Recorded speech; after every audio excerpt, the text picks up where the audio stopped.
भोजपुरी हा हमर माँ, भोजपुरी हा हमर माँ, भोजपुरी हा हमर माँ, अरे माँ के प्रणाम हमार।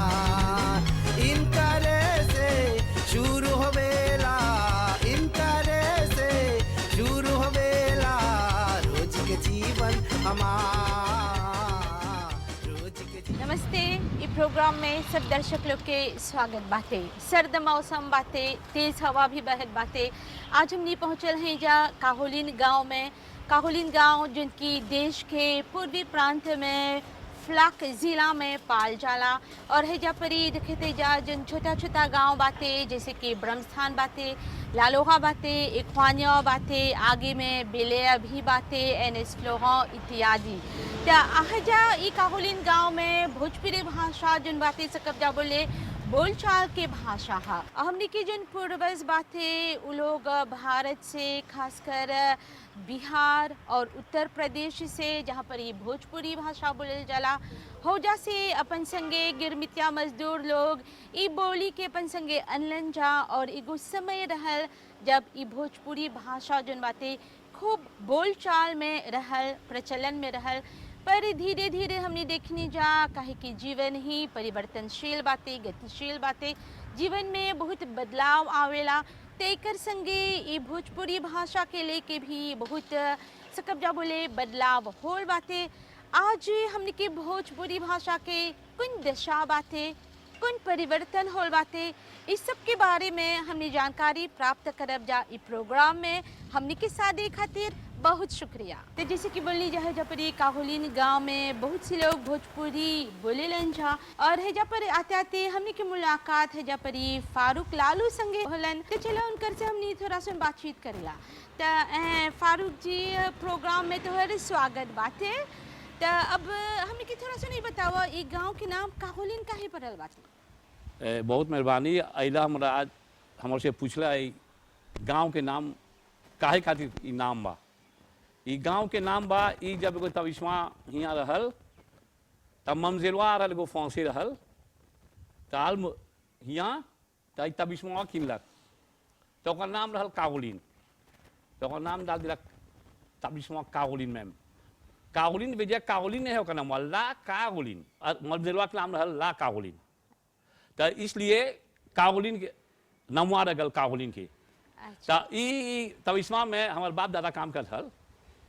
हमार दादा कमजी कैसे बता घोड़ा दिख रहा अभी। तो हमार दादा बड़का कुलुम रहल और हमार नाना रहल बड़का ममजिलवा के अथी रहल।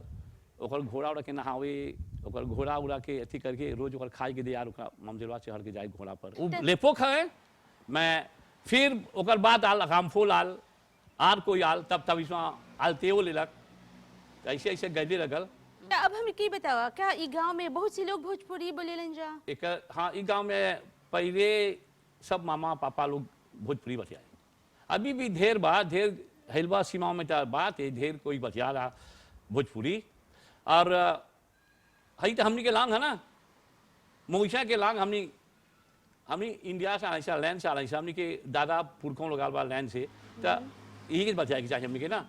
और बुझाता अति सब कोई ई भाषा बोलत रहलन जा आपस की देखला जा चाहे कोनो लाबुचिक सिनवा में भी जो चीनी लोग हम जा उ लोग भी ई भाषा बोललन जा। हां तो चिनवा लेक तो उ लोग एगो मनाम रहल चिनवा एकरा एम्बेसी कहल बतियाई मनाम जोज।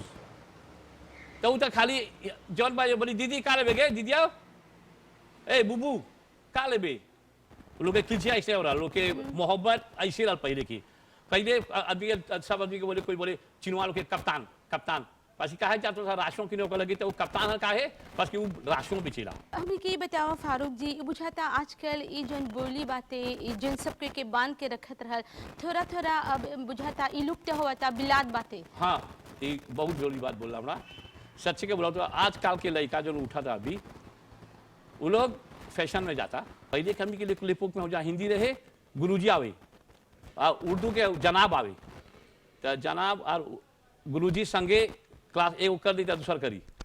अभी कहाँ भाई साहब अभी जब जयपाओ जा हास्पिल नोसफिल हाउ तक पुणे खाली आंग्ले और फ्रांसी जाता आंग्ले फ्रांसी छोड़ के दूसर कुत्ते जाता। बहुत मेहरबानी आप लोग के और नमस्ते और सब गांव वाला के भी नमस्ते। त ई तरह देखला जा जन फारूक जी हमन वो एगो एक तरह से सकब जा बोले एगो प्रत्यक्षदर्शी एगो विटनेस रहलन कि एगो समय रहल जब ई भोजपुरी भाषा जन रहल सब कोई के चाहे गांव में हो सकब जा बोले या अगते शहर में भी सब कोई के एक सूत में बांध के रखत रहल। ई एगो एगो कम्युनिकेशन के एगो जरिया रहल एगो मेजम रहल बाते। पर समय के साथ साथ जैसे कि बोलने जा बदलाव आवेला और आज ई भोजपुरी भाषा देखे थे जा कहूँ न कहूँ छूट ले जाता है। कर वजह कौन सी है चला आज ई प्रोग्राम में थोड़ा मिलके विचार करब जा और आगे जाके हमने डॉक्टर जगा सिंह से भेंट करेला जा। आप लोग भी हमने के संगे संगे चला। भोजपुरी हा हमर माँ, अरे माँ के प्रणाम हमार, इनकरे से शुरू होवेला, इनकरे से। नमस्ते गुरुजी। नमस्ते माता जी, कैसे ठीक है गुरुजी? जैसे कि शुरू में हमने बोलनी जा कि अक्ते भोजपुरी भाषा के बहुत बोलचाल में रहल ई भाषा, पर देखने जा कि धीरे धीरे समय संगे ई भाषा के से कब्जा बोले प्रचलन में थोड़ा ई कमती हो गल और एक तरह से जो नवा पीढ़ी भी बातें ई भाषा के जैसे एक तरह से छोड़ ले जात बातें। पर हमने अपन तरफ से ई पूरी कोशिश करत हैं जा कि फिर से ई भाषा के हमने बोलचाल में आनब जा, एक जन प्रचलन बातें बढ़ावब जा। तो आज के हमने के जो प्रोग्राम में हमने डॉक्टर बीरसेन जगा सिंह संगे बात करब जा। हमने बीरसेन जगा सिंह जी जिनकी पहले महात्मा गांधी संस्थान में प्राध्यापक रहलन और साथ में हो जा परी जोन वसंत और रिमझिम पत्रिका रहल ओकर जन प्रकाशन विभाग के वो प्रमुख भी रहलन अक्ते। त सबको जाने ला जा देश के विद्वान हमन उ और भाषा के लेके खासकर हिंदी और भोजपुरी भाषा के लेके उनकरा बहुत समृद्ध सकब जा बोले ज्ञान भी बातें जानकारी भी बातें। त डॉक्टर जी नमस्ते। नमस्कार, नमस्ते। ई प्रोग्राम में बहुत स्वागत बातें तोहर। धन्यवाद। तो डॉक्टर जी आज हमने भोजपुरी भाषा पर थोड़ा चिंतन करत हैं जा। ई प्रोग्राम के मकसद ही है ई भाषा के थोड़ा सुन देखे के कौन तरह से देश में ओकर विकास होल बाते। गुरुजी हमने के बतावा काहे समय संगे ई भोजपुरी भाषा जोन बाते एकर महत्व घट गल बा। जानेला करुणा जी एगो बात बोलती तो हर एगो प्रश्न में ढेर प्रश्न बा। तो संक्षेप में ऐसे यदि हमने बोले चाहब जा कि का भोजपुरी का दुनिया के देश के कोनो भी एगो भाषा कब्बो एक समान नहीं रहेला। देखा ना संस्कृत प्राकृत सब होइले आल बा ना अपभ्रंश ओकर बाद ओकरे से एगो से हिंदी निकलल इत्यादि। और भारत के अधिकतर उत्तर भारत के जितना भी भाषा बा प्रांतीय भाषा राज्य भाषा उ सब के सब वो लोग पहले उसे नहीं रहल वो विकास होल बा। जाने ना दुनिया के कोनो भी देश के कोनो भी एक भाषा भोजपुरी भाषा ही के समान वो त का आगे बढ़ल बा का कैसे बोले होला लिखे होला कमती हो गल बा। तो भाषा के विकास के पीछे सच्चे बोलबा तो 3-4 गो बात चाहे याद करेंगे ऊपर पर बोले के आगे कि भाषा के लेके ओकर आवश्यकता और ओकर उपयोगिता ने पर विचार करल जाला। जौन एगो भाषा जितना ओकर आवश्यकता पड़ेला जीवन यापन के लिए कोनो एगो देश में जिए खातिर वो विकास खूब करेला ने उपयोग में आवेला ओकर उपयोगिता बढ़ेला। अब एगो दूसर बात हमनी के अस्तित्व कि हो गल ना अब हमनी के पहचान भोजपुरी सचमुच बोलबा हमनी के पहचान के भाषा बा कि ओकर द्वारा एक विशेष देश के एक विशेष बातचीत करे होला भाषा के ओकर पहचान होला न। तो मॉरिशस में ओकर दर्जा इस प्रकार से बा कि हमनी की पहचान की भाषा है ऑफिशियल लैंग्वेज तो नहीं है न।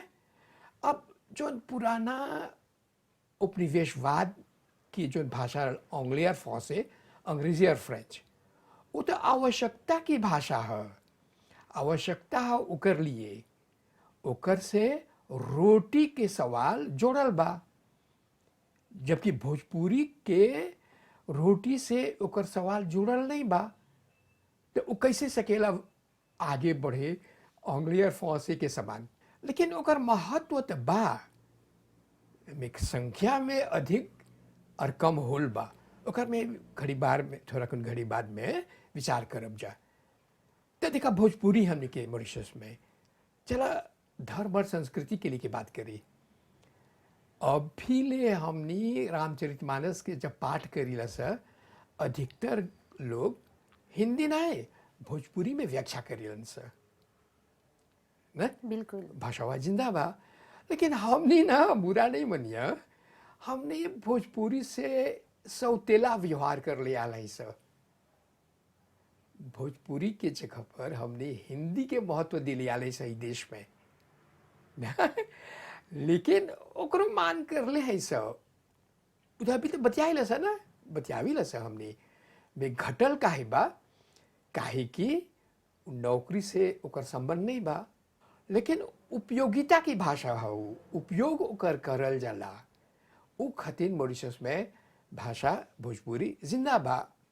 मानेला कि घट गल बा, ओकर पीछे हमनिय थोड़ा बहुत कारण है सर। हमनिए तो शुरू से जो भोजपुरी सब कोई बतियावे लगल रह, सब कोई ओकर में अपन सबके ते व्यवहार करे, ओकरा छोड़ के हमने हिंदी के अधिक महत्व दिली सर, पढ़ाई लिखाई सब में। ई देखिला जा कि ढेर कोई भोजपुरी बच्चा से हिचकिचावे लन जा। ये मॉरिशस की बात नहीं है, दुनिया भर में ऐसे ही बा। जाने ला ना, भोजपुरी के लिए क्या हम एगो मुहावरा बोलती, भोजपुरी मान लिया जाए अबर के बहुरिया बा सबके भौजाई। अब एगो अबर निर्बल आदमी के ओकर पत्नी के सब कोई ओकर से नाता जोड़ी खोजेला, भौजी भौजी बोल के, और मन माने ढंग से जो कुछ मन में आवेला बोली लन स इत्यादि। हवे होल बा मॉरिशस में और अन्य देश में भी ऐसे ही होल बा कि भोजपुरी बोली होला कौन लोग रहल। तू बोलत हुआ कि आजकल लड़का लोग कमती उकर में रुचि नहीं वेला, नहीं तो बड़ो आदमी कौन लोग रहल, वो लोग रहल जो बिहार से झारखंड तो पहले नहीं रहल, अब होल बा। यानी कि पश्चिमी बिहार और पूर्वी उत्तर प्रदेश से अलन जा सब दीनहीन गरीब आदमी लोग, वो दीनहीन गरीब आदमी लोग के भाषा रहल भोजपुरी।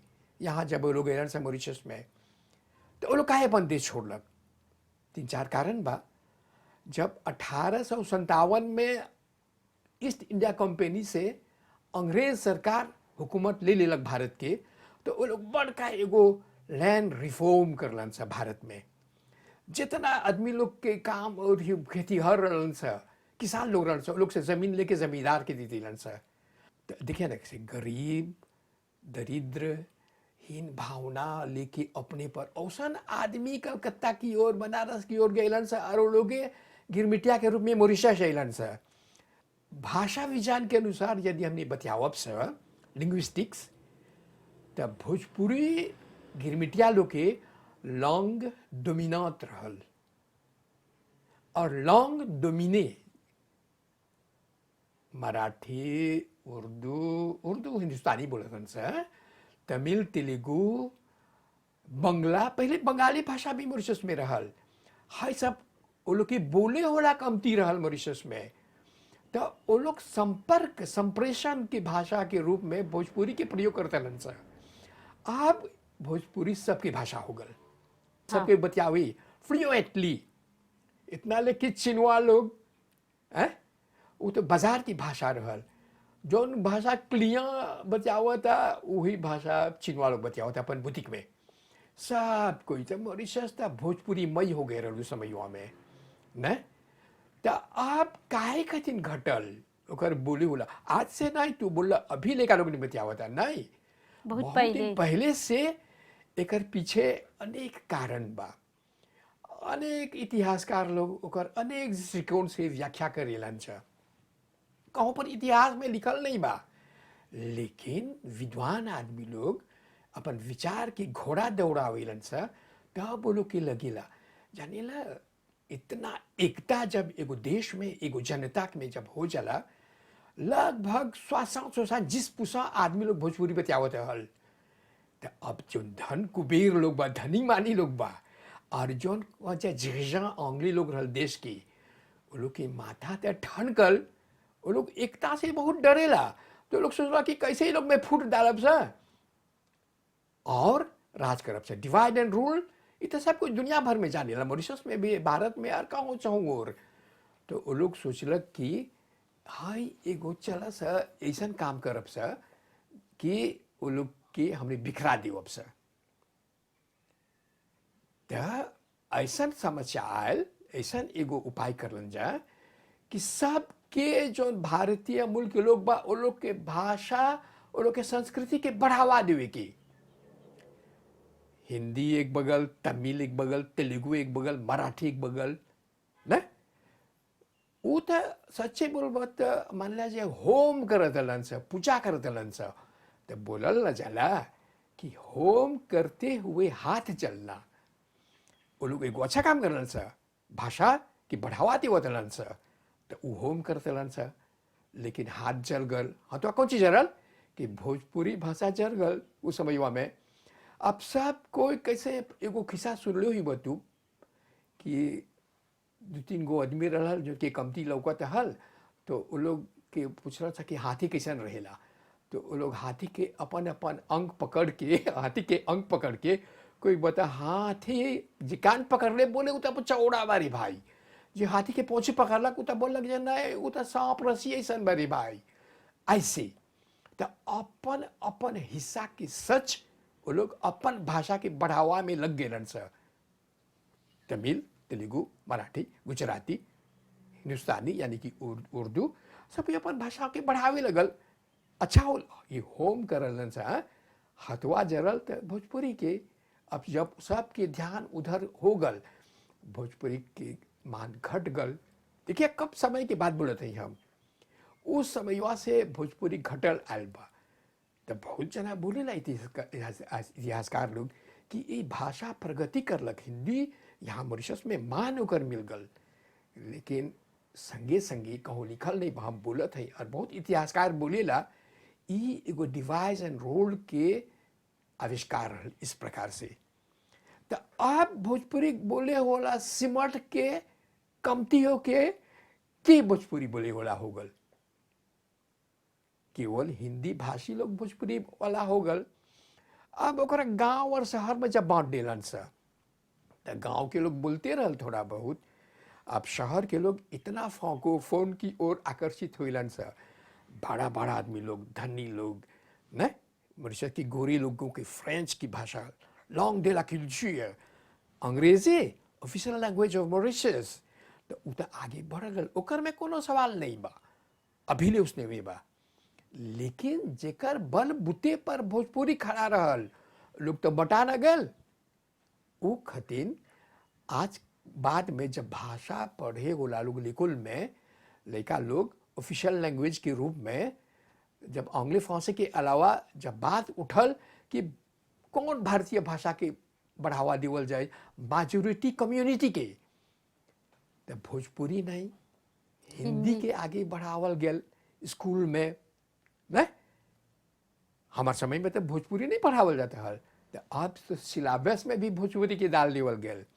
अब लड़का लोग के जो बोल भी हीन भावना जोन बा सचे के भाई, ओकरा घटावे खतिन, ओकरा निकाले खतिन का करल गेल, फिर से भोजपुरी के पढ़ावे के प्रबंध करल गेल। आने को बात बोलल जाला, अभी जोन स्थिति बा, जो गुम हो गया वह एक सपना था, जो बच गया वह अपना है। न जोन गुम हो गल वो तो सपना रहल, वो तो भुला देवल आदमी। लेकिन जोन बच गल हमने के अस्तित्व के भाषा भोजपुरी हमने के अपना बा, वो तो हमने के अपना बा। देख मॉरिशस में हरदम से भोजपुरी के कैसे गीत गवाए के गीत जोन हुई न, और लोक में बहुत प्रचलित रहल भोजपुरी के गीत उत्सव। जाने ला कंगारो सेंट्रल फ्लाक और बोनमे के बीच में एगो कमानिस की मूला बा भी ले, ओकर लक्ष्मीनिया बा कमानिस। तूने जन हमें कुछ छोटा कोई गीत गावत है, हम गायक नहीं है। जरा गेले रे मुझसे मानिस के मुलवा, भोजपुरी में रहल, एगो लोकगीत रहल। ऐसा ऐसा मॉरिशस में तो भरल पड़ल रहल लोकगीत भोजपुरी के, न? लेकिन आज तो नहीं बा। अब देखा काहोलिन में हमने के गाँव अच्छा अच्छा गायक होल बा। सच्चिदानंद सोहदेव लंदन में जब से गए तो वो नाम छोटा करने लगा एब्रिविएशन के रूप में, शशि सोहदेव। वो कितना अच्छा अच्छा गीत गईले होवन, भोजपुरी के भी गीत गईले होवन। पानी पीला दे मरीचा, प्यासा तड़पे ना तो हर शाम। पानी पीला दे मरीचा, प्यासा तड़पे ना तो हर शाम।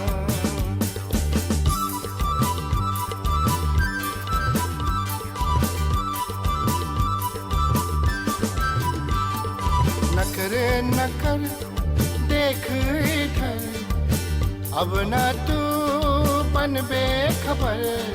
नखरे नकर देख इधर, अब ना तू बन बेखबर। प्यार से प्यार जता,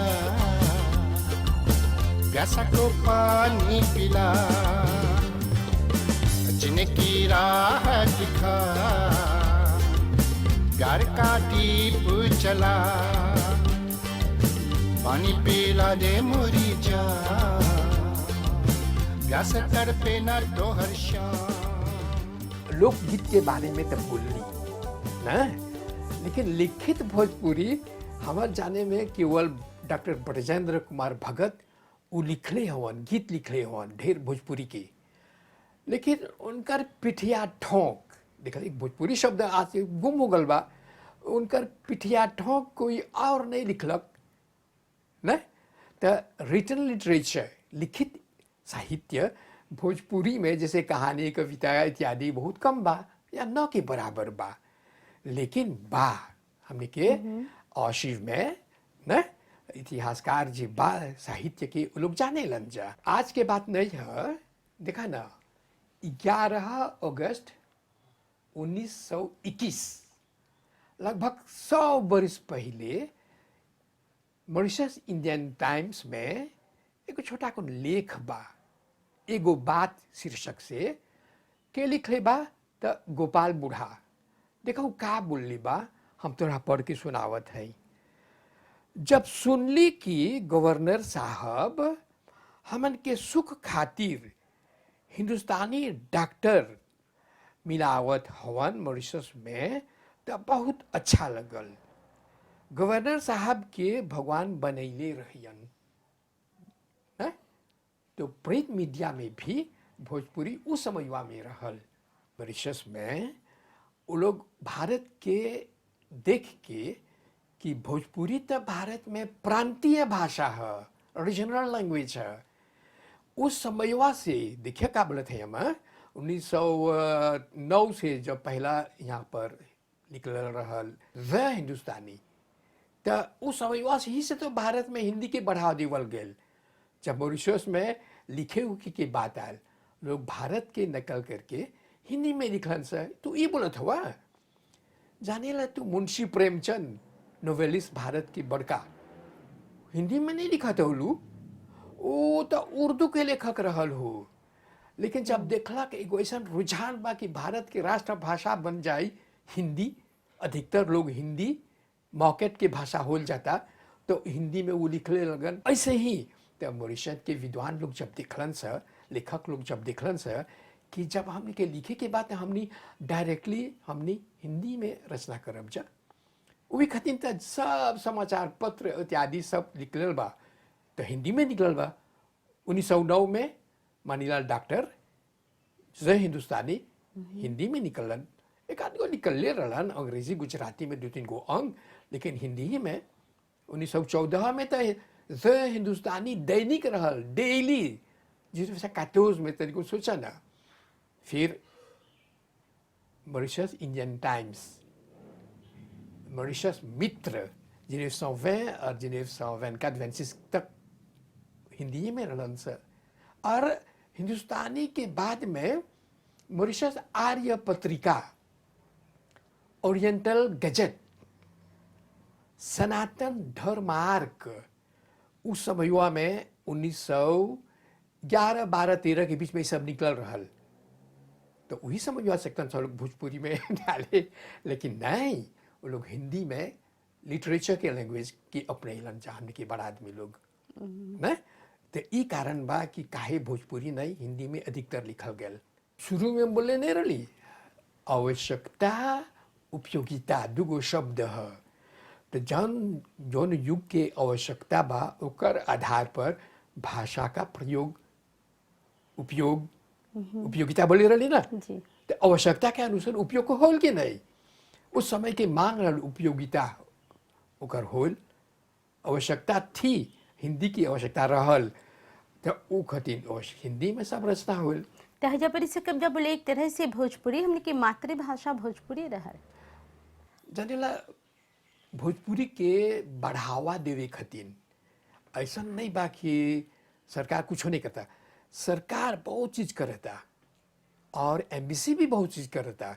चला पहले सरकार की बात बतियाओ अब सर। जानेला जब बड़ा बड़ा कोनो काम खतिन विज्ञापन निकाले के होला, पब्लिसिटी, तो सरकार भोजपुरी में भी निकालेला न। और सरकार के जोन यूथ और कला मंत्रालय बा, अभी तो नाम बदल गल बा न, तो वो लोग तो जब भाई शुरू करन जब नाटक में प्रतियोगिता भोजपुरी के, अनेक लोग जोन खाली दूसर भाषा बतियावत रहलन स, वो लोग भाग लेवे लगलन स भोजपुरी में। अनेक नवा नवा देखब त नायक अभिनायक लोग चलायल, अभिनेता लोग चलायल भोजपुरी के। अनेक लेखक लोग पैदा हो गल, भोजपुरी के नाटक लिखे होला, मंचन हुई लगल, जाके तो बड़ा बड़ा बढ़ावा मिलल। और सरकार ही के गाइडलाइंस के अनुसार एमबीसी के आगे तो चाहिए हार्ट ऑफ न, इतना इज्जत चाहिए करे कि एमबीसी के कि बहुत भोजपुरी में कार्यक्रम होला, बढ़ावा देवे के भाषावा के। एमबीसी में तो भोजपुरी चैनल हुए बा न, टेलीविजन में हमरे तो 10-15 गो कार्यक्रम रहल, कहानी पत्थरों के भोजपुरी के। देखा 5 बरिस हो गल जब से वो समाप्त होल बा, लेकिन अभी ले ओकर मांग होला, अभी ले ओकर प्रदर्शित होला। अनेक प्रकार के खेती बाड़ी के आम जनता लोग जो कार्यक्रम के देखे रहन सा, सच्चे के रुचि ले रहन सा, भोजपुरी में बा। हो गीत कलिते के गीत गवाल के गीत, शादी के गीत इत्यादि जो बढ़ावा देवे खतिन। भोजपुरी बोलिया तू बोलिया मोर बहनिया, भोजपुरी भोजपुरी भोजपुरी बोलिया तू बोलिया मोर भैया, भोजपुरी बोलिया तू बोलिया मोर बहनिया, भोजपुरी बोलिया तू बोलिया मोर बहनिया, भोजपुरी बोलिया त्रिपुर बस के बोलिया, भोजपुरी बोलिया त्रिपुर बस के बोलिया। भोजपुरी हा हमर माँ, भोजपुरी हा हमर माँ, भोजपुरी हा हमर माँ, अरे माँ के प्रणाम हमार।